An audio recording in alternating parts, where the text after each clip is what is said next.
What's Hey up? guys, here, do me a favor. Pull my shaft. It's kind of dirty. Alright, let go.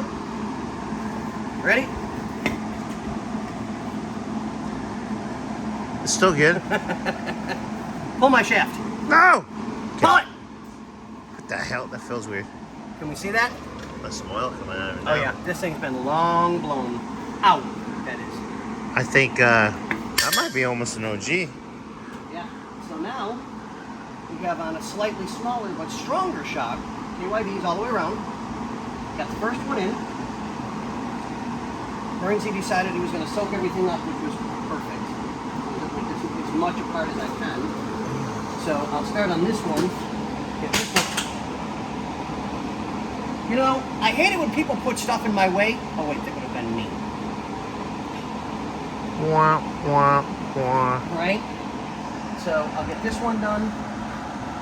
I'm just kind of nickel and diming things today. You know, it's a little bit here, a little bit there. Break everything free, break the bolts free, get everything greased up. And let's see what we can do. But on that note, they're going to be small videos. This way you can see what's going on, and we'll show you the next shop when it's done.